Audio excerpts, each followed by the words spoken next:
La République du Congo sera dotée d'ici peu d'un plan national de lutte contre le cancer. C'est dans cette optique que s'est ouvert le jeudi 9 mars à Brazzaville, avec l'appui du Bureau de l'Organisation mondiale de la santé, un atelier de validation du dit plan national comptant pour la période 2022-2026. Je voudrais rappeler que la stratégie régionale africaine de l'OMS pour la prévention et la lutte contre le cancer, adoptée à la 58e réunion du comité régional en 2008, souligne que les programmes de lutte contre le cancer devraient non seulement être institués de façon globale et systématique, être intégrés dans les plans nationaux de développement sanitaire, mais également être documentés et disposer de systèmes appropriés de suivi et évaluation. Les interventions prioritaires doivent comprendre l'élaboration des politiques, des lois et des règlements, la mobilisation et l'allocation des ressources adéquates, la mise en place et la coordination de partenariats, la formation du personnel de santé, l'acquisition d'infrastructures et d'équipements adéquats pour la prévention primaire,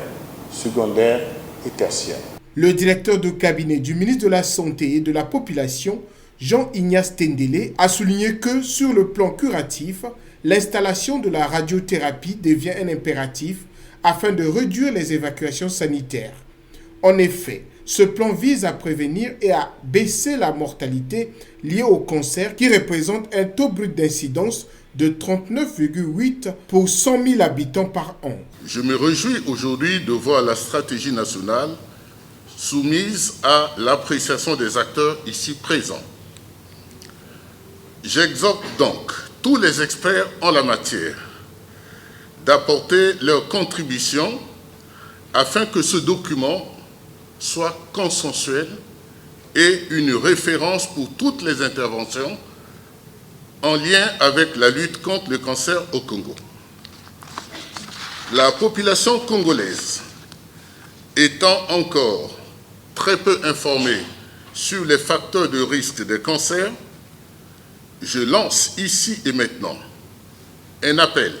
aux organisations de la société civile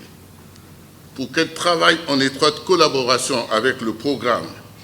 sur la base des interventions ciblées dans la stratégie afin que la population congolaise adopte les pratiques favorables pour prévenir cette maladie. Mesdames et messieurs, chers participants, la lutte contre le cancer oblige le ministère de la Santé et de la Population à mobiliser des ressources financières importantes. Ces ressources sont utiles pour renforcer la prévention par la sensibilisation et l'introduction du vaccin contre